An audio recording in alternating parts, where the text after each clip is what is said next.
Hey there, welcome back to the Festival Kitchen. I'm Lauren, this is Casey. We're two of Festival's mealtime mentors, and it's pumpkin season. Yes, and finally. I'm so excited because today we are sharing a delicious recipe to really enjoy in the mornings with that pumpkin spice latte. Yes, today we are making a cinnamon streusel pumpkin coffee cake with a cream cheese glaze. And if that doesn't sound amazing to you, I don't know what does. Yeah. So let's get started on our cake portion. So we've got a big bowl here, and we're going to add in our wet ingredients to start. So we've got brown sugar, and then we've got 3 eggs, followed by some melted butter. It's almost melted. Let's get this out of here. And then we're using an entire can of pumpkin puree. Which, that's something about this recipe that I really like is sometimes recipes call for like less than a can of pumpkin and then you're kind of left with pumpkin. Yeah. What do you do with it? So this one's good because it does use a whole can. But there are options if you do have leftover pumpkin. Something we like to do is adding it to smoothies. It kind of gives it like a hearty, a little bit more texture and it's a great idea. Adds a lot more nutrition. You can add it to dips like hummus. That would be really good. Adding it to oatmeal, kind of add to have another great fall breakfast. And then you could also just freeze it, so sticking it in ice cube trays or in a Ziploc I love bag. that idea. Yeah, and then that too, if you're making smoothies, would be an easy way to add that to your smoothie too. So my next step, I'm going to add in our dry ingredients. So we are using a combination of whole wheat flour as well as all-purpose flour. So the reason for that, we did test this recipe using 100% whole wheat flour, but it kind of came out a little dense. Yeah. So I like the combination of the all-purpose and the whole wheat.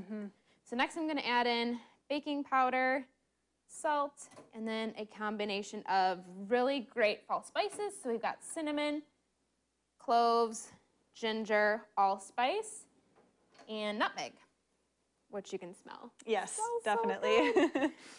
So just going to mix this up. Yep, and so while Lauren's working on that, I'm gonna get started on our topping, or the streusel part that's gonna go on top of the coffee cake. So I'm just going to add, we've got some flour here, some white sugar, some brown sugar, melted butter. It's got a little bit more hard, but it'll still work. And then we've got some cinnamon as well. So all those fall spices everywhere in this dish. The streusel is very important. It's critical because that's really what makes this cake a coffee cake, because coffee cake has the strudel topping on top. So we're gonna kind of mix this streusel, or the topping, to kind of like a crumble consistency. So you'll see, you know, there's still some like formed parts with that butter there, but it's definitely more combined. This looks pretty good, so I'm gonna put this into our pan. Today we're using a 9x9" pan. You could use an 8x8. We have made it in an 8x8 pan. That works perfectly fine. It'll just be a tad bit thicker. Smooth this out in our pan, and then that delicious strudel will go Oh, it already smells right on so top. good. It does. This is very sticky batter, so it's hard to get it smooth, but it'll taste the same. yes. Good. All right, so then I will just pour this topping over it. And Lauren, if you wouldn't mind pushing that in a little bit. Yes, so I'm just using my hands. I've already washed my hands. I'm just gonna kind of smooth it out over the cake and just lightly press it into the cake. Number one, just so it sticks, but then it'll bake a little nicer too right in the cake. Definitely. All right. All right, so we are going to bake this at 350 for about 45 minutes. So I'm gonna stick that in the oven. And we actually have one that is already done, that has been baked and cooled. So Casey's grabbing that because we have to go through our next step, which is to make that delicious cream cheese glaze. So I'm going to whip up our cream cheese and butter to start. So this cream cheese has been slightly melted. Get our butter out of here. Come on, butter. There we go. A little stuck in there. So I'm just going to use a hand mixer for sure for this because we want it really nice and smooth. And just going to mix this up. That looks good. Then I'm going to add in our next two ingredients. We've got some milk, just for a little bit of liquid, and then vanilla. Mix that away. Just going to whip this up as well. That looks good. And then last, I'm going to add in half of the powdered sugar. Mix it up.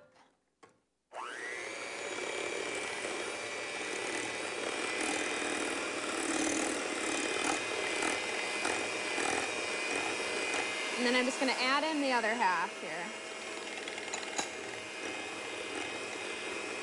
All right, that looks great. Oh, yeah. I would definitely lick these if I was at home, but I'm not going to do that today. All right. Next, I'm going to just drizzle this over our, look at this consistency. Oh my It's gosh. perfect. Perfect, yeah. So very slightly drizzle this over our cake. Doesn't have to be the prettiest. No. Essentially, we just want to be able to taste it. Yeah. Which is really the most important part of this. Definitely. All right. So, you want to slice this up a piece to try? Yes. All right. Get this out of the way. Make sure to get some glaze on there. Perfect.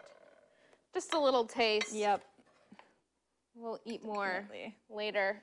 Oh, Here, I'll there grab we one of go. these. Let's dig in, get some of this. Oh my goodness. So, so good. Definitely. Make your fall mornings even sweeter with this pumpkin coffee cake. And for more recipes and resources from your mealtime mentors, visit bestfoods.com.